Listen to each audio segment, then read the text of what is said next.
Have you ever opened Spotify and wondered why is this song number one? Why does the same artist stay at the top for weeks while other musicians you love have barely any listeners?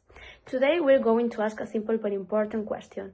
Is Spotify top 50 actually fair? To answer that, we're going to use three philosophers from our course: John Rawls, Robert Nozick, and Ronald Dworkin. Each of them has a very different idea of what first means. And when we apply those ideas to Spotify, things get really interesting. We are four people, each recording from home, and we're going to walk you through each perspective one by one. Let's go. Let me start with John Rawls. Rawls had this thought experiment called the veil of ignorance. Imagine you have to design a society, but you don't know what position you'll have in it. You don't know if you'll be rich or poor, talented or not, lucky or unlucky. From behind that veil, what kind of system would you choose? Rawls says you choose a system that protects the people at the bottom, because you might be one of them. Now apply that to Spotify. Imagine you don't know if you're a famous artist with a major label and a big marketing budget, or a bedroom musician with a great song and 0 followers. Would you design an algorithm that massively boosts artists who already have millions of streams? Well, probably not. That's the problem. Spotify's algorithm isn't built on engagement data. The more streams you already have, the more algorithm promotes you.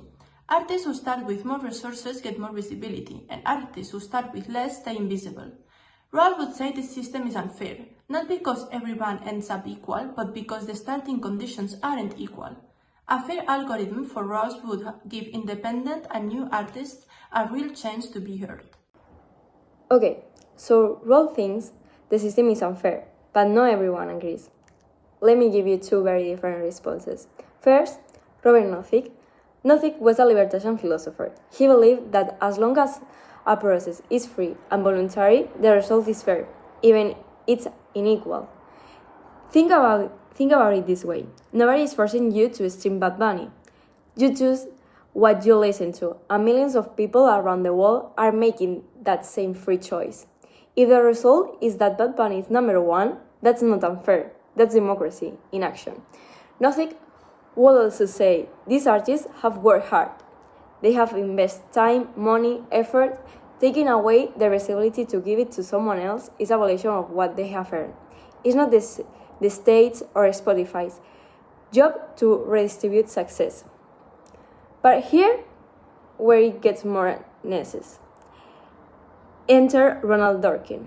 Dworkin agrees with Nozick that people should be responsible for their own choices, but he makes crucial distinction.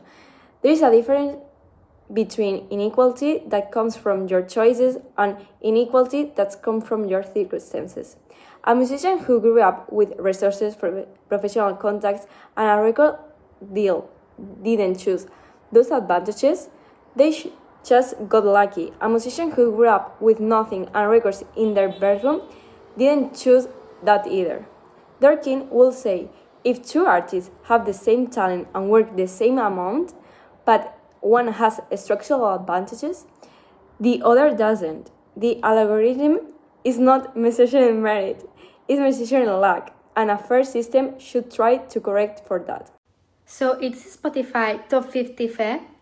We heard three different answers, and honestly, none of them is completely wrong. Rawls would say no. The system amplifies existing advantages and makes very hard for new artists to break through. A fair algorithm would compensate for unequal starting points. Nozick will say yes. People choose freely what they listen to, and artists who succeed have earned it. Interfering with that process is paternalistic and unfair in this own way. Dworkin will say, it depends. The problem isn't inequality itself. It's the kind of inequality. Differences that come from talent and effort are acceptable. Differences that come from inherited resources and structural luck are not. What's interesting is that Spotify is not just a music app. It's a distribution system, one that decides which artists are living and which ones don't. The algorithm isn't neutral. Every design choice reflects a value judgment about what fair means.